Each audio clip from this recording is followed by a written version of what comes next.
नमस्कार दोस्तों, इस वीडियो में हम प्रथम शताब्दी में भारत के विदेशी व्यापार के विषय में महत्वपूर्ण जानकारी आपसे साझा करेंगे। आइए शुरू करते हैं।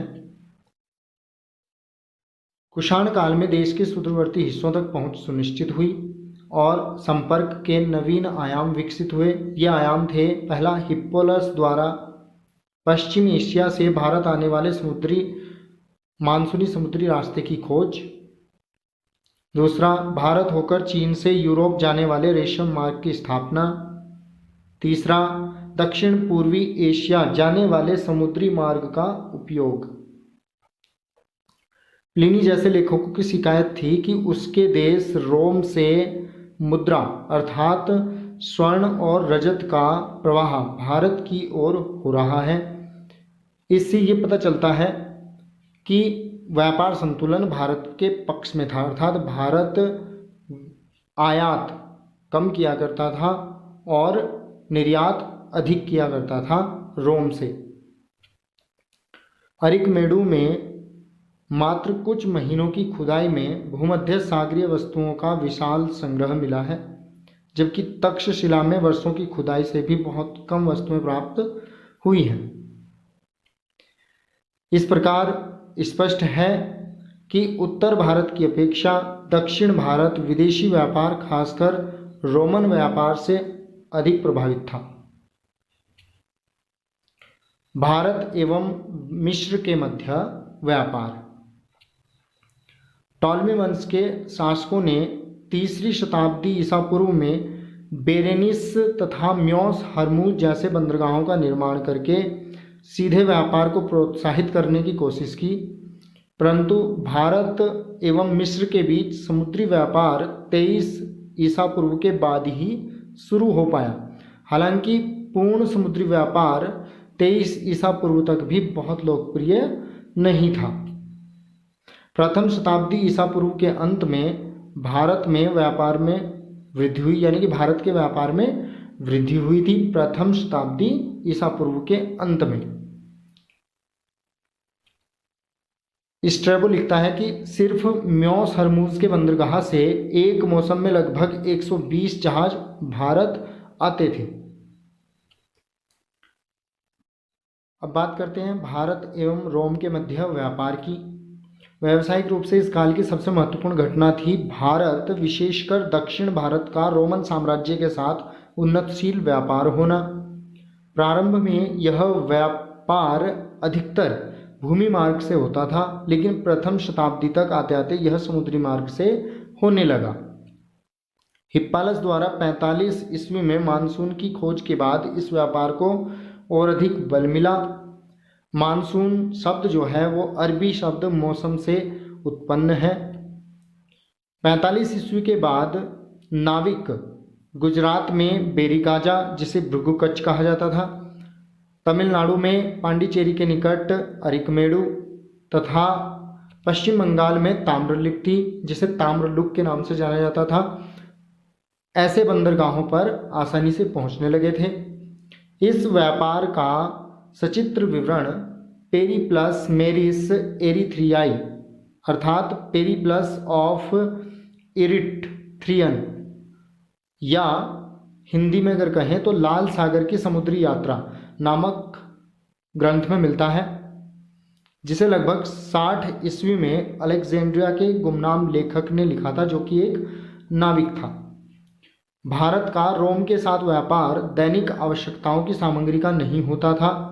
विवरणों के अनुसार विलासिता सामग्रियों का व्यापार अत्यधिक था। संभवतः रोम भारत से मसालों का आयात करता था। इन मसालों में मुख्यतः काली मिर्च, जिसे यवन प्रिय कहा गया है, इलायची, दालचीनी, जावित्री आदि मसाले हुआ करते थे, जिसके लिए भारत प्रसिद्ध था। रोम कई कीमती पत्थरों, मोती, सूती वस्त्र, मलमल, नील, हाथी दांत, चंदन, पशु छाल, लोहा तथा स्टील आदि का मध्य व दक्षिण भारत से आयात करता था। पार्थियन आक्रमणों के कारण स्थल मार्ग से व्यापार बंद होने के बाद वस्तुएं चीन से भारत के पूर्वी तटों से होते हुए मालाबार तट तक पहुंचती थी। जहाँ से इन्हें पश्चिम यूरोप भेजा जाता था। बदले में रोम भारत को सोने व चांदी के सिक्के काफ़ी बड़ी मात्रा में भेजता था। M.E.M. व्हीलर ने 50 के दशक में बताया कि भारतीय उपमहाद्वीप से प्रथम शताब्दी के रोमन सिक्कों के 68 जखीरे प्राप्त हुए हैं। इन 68 जखीरों में से कम 57 जखीरे विंध्याचल के दक्षिण से प्राप्त हुए हैं और इन 57 जखीरों में से अधिकतर प्रायद्वीपीय भारत से प्राप्त हुए हैं। प्रायद्वीपीय भारत में केरल, कर्नाटक, तमिलनाडु, आंध्र प्रदेश का हिस्सा शामिल है, यानी कि वहाँ से उसके आसपास से 57 जखीरों में से ज़्यादातर वहाँ से मिले हैं प्रायद्वीपीय भारत से। यह प्लिनी के विलाप को सही साबित करता है जब उसने कहा था कि भारत और पूर्व के अन्य देश प्रतिवर्ष 550 मिलियन सेस्टेर्सेस, जो कि रोमन स्वर्ण मुद्रा थी, इसका दोहन कर रहे हैं। सुदूर दक्षिण के कई स्थानों से, यानी कि भारत के दक्षिणी स्थानों से रोमन सम्राटों ऑगस्टस, नीरी, टाइबेरियस आदि के स्वर्ण सिक्के मिले हैं। रोम भारत को मदिरा वाला 2 हत्था क्लस, जिसे एम्फोरा कहा जाता है, भेजता था। इटली तथा अरब की मदिरा इस 2 हत्था क्लस में आती थी। ये कुछ इस तरह का होता था, आप देख सकते हैं। इसी के साथ चमकीले लाल ओरेंटाइन मृदभांड का भी रोम भारत को निर्यात करता था, जो हाल ही में अरिकमेडु के उत्खनन से प्राप्त हुए हैं। अरिकमेडु में रोमन बस्ती के अवशेष भी मिले हैं। अरिकमेडु से बहुत बड़ा, या ये कह लीजिए कि सबसे बड़ा माल गोदाम, 2 छोटे छोटे जलकुंड, रंगाई के होज, रोमन दीप यानी कि दियों के टुकड़े, कांच के कटोरे, मन के रत्न तथा बर्तन मिले हैं। एक मनके के ऊपर ऑगस्टस का चित्र भी बना हुआ है। कोरकई मोती खोजने का प्रमुख पत्तन था। मुशीरी, पुहार, तोंडी आदि में यवन व्यापारियों की बस्तियां थी। ज्ञात होता है कि वे अपने जहाज़ों में से सोना मुशीरी बंदरगाह पर उतारते थे तथा इसके बदले में काली मिर्च एवं समुद्री रत्न अपने साथ ले जाते थे। भारत एवं दक्षिण पूर्व एशिया के मध्य व्यापार। प्रथम शताब्दी में भारतीय या भारतीयकृत राज्यों का उदय स्वर्णभूमि, स्वर्णद्वीप अर्थात मलय प्रायद्वीप एवं इंडोनेशियाई द्वीप समूह, कंबोज तथा चंपा में कंबोडिया तथा अन्नाम शामिल थे उस समय, तो इनका उदय हो रहा था। ये राज्य भारतीयकृत राज्य या भारतीय राज्य इसलिए कहे गए क्योंकि प्रत्येक देश में भारतीयों की संख्या अत्यधिक थी। भारतीय इन देशों में व्यापार करने के लिए गए थे। पुरातात्विक स्रोतों से ज्ञात होता है कि अरिकमेडु पहले रोम व थाईलैंड तथा बाद में चंपा व चीन के बीच व्यापार में गोदाम के रूप में प्रयुक्त होता था। भारत के पूर्वी तट से दक्षिण पूर्व एशियाई देशों के बीच एक नियमित समुद्री मार्ग का प्रयोग हुआ करता था। जातक, बृहत्कथा मंजरी एवं कथा सरित सागर की कहानियों में भारतीय व्यापारियों की स्वर्णभूमि, स्वर्णद्वीप में साहसिक समुद्री यात्राओं का उल्लेख मिलता है। वियतनाम के बन दनह प्रांत में स्थित प्राचीन शहर विजय 10वीं शताब्दी से चंपा साम्राज्य की राजधानी था। विजय को, जो कि 10वीं शताब्दी से चंपा की राजधानी थी, उसको 1471 में वियतनाम द्वारा जीत लिया गया था। तो ये 2 पॉइंट जो थे महत्वपूर्ण, वो चंपा साम्राज्य के विषय में थे। आगे बढ़ते हैं। भारत एवं चीन के मध्य व्यापार। चीन के साथ भारत का सीधा संपर्क संभवतः प्राचीन हान वंश के काल में हुआ।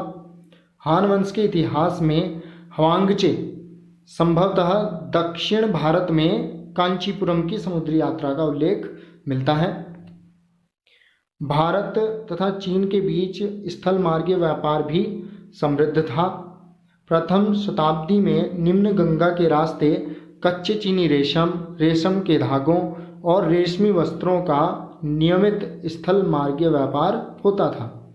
इन वस्तुओं के व्यापक व्यापार के कारण निम्न गंगा क्षेत्र में स्वर्ण मुद्राएं जारी की गई थी। मध्य एशिया में सर ओरेन स्टीन द्वारा कुछ बौद्ध विहार खोजे गए हैं।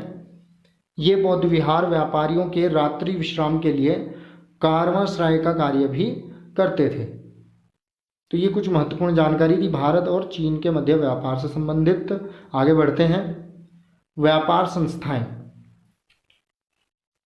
प्रथम शताब्दी में व्यापार तथा वाणिज्य को वित्तीय मदद प्रदान करने के लिए व्यापार निगमों का उदय हुआ। ये निगम व्यापारिक प्रचलनों व रीति रिवाजों के संरक्षण का कार्य करते थे। ये आधुनिक बैंकों की तरह भी कार्य करते थे तथा लोगों द्वारा जमा पर ब्याज देते थे। जो वो जमा धनराशि करते थे वहाँ पर उनके पास, उस पर वो ब्याज देते थे और साथ ही लोगों को कर्ज भी प्रदान करते थे। व्यापारिक निगमों को सामान्यतया श्रेणी अथवा संघ कहा जाता था, लेकिन इनका विशेष नाम निगम था। गुप्त काल से पूर्व व्यापार तथा वाणिज्य के संचालन में निगम महत्वपूर्ण भूमिका निभाते थे। स्मृतियों के अनुसार निगमों की एक उच्च कार्यकारी समिति होती थी जिसे मुख्य या अध्यक्ष कहा जाता था और इस कार्यकारी समिति की सहायता के लिए 2, 3 या 5 समितियां होती थी जिन्हें सम्मुख हितवादीन अर्थात जन कल्याण सलाहकार या कार्यचिंतक अर्थात जन व्यवसाय सलाहकार कहा जाता था। नारद तथा बृहस्पति, इन दोनों ही स्मृतिकारों ने विभिन्न अनुबंधों का उल्लेख किया है जिन्हें संविद पत्र कहा जाता था। अन्य प्रमुख स्मृतिकार कात्यायन इन्हें स्थिति पत्र कहता है तथा इन्हें निगमों द्वारा अपने प्रयोग हेतु रखने का अनुबंध कॉन्ट्रैक्ट बताता है। पूज नामक व्यापारिक संगठन एक क्षेत्र के व्यापारियों, व्यवसायियों, शिल्पकारों तथा अन्य पेशेवर लोगों का प्रतिनिधित्व करता था और एक अन्य संगठन था व्यापारिक सार्थ। सार्थ नामक व्यापार निगम चलनशील निगमों की भांति कारवां व्यापार करने के लिए होता था, यानी कि ये निगम जैसे ही कार्य थे इसके, लेकिन ये कारवां व्यापार के लिए ये सुविधाएं उपलब्ध कराता था। और एक पूज नामक व्यापारिक संस्था होती थी या संगठन होता था जो एक क्षेत्र के व्यापारियों, व्यवसायियों, शिल्पकारों और अन्य पेशेवर लोगों का प्रतिनिधित्व करता था। आगे बढ़ते हैं। मुद्रा अर्थव्यवस्था। प्रथम शताब्दी में कुषाण, नाग एवं योधय राजवंशों तथा कौशाम्बी, मथुरा, अवंती एवं अहिशत्र के मित्र शासकों तथा अन्य देशी वंशों ने भी तांबे के सिक्के जारी किए। विभिन्न राजा, कबीले तथा महत्वपूर्ण नगर एक से बढ़कर एक मुद्राएं जारी कर रहे थे जो अधिकतर कांसे की थी। अन्य किसी काल में कस्बाई और नगरीय जीवन में मुद्रा अर्थव्यवस्था का प्रवेश उतना अधिक नहीं था जितना इस काल में हुआ था, इसलिए इसको मुद्रा अर्थव्यवस्था के अंतर्गत हमने शामिल किया है। यानी कि इसमें मुद्रा का जो उपयोग होता था नगरीय जीवन में और कस्बाई जीवन में वो बहुत ही ज़्यादा था, जैसे कि आधुनिक काल में होता है।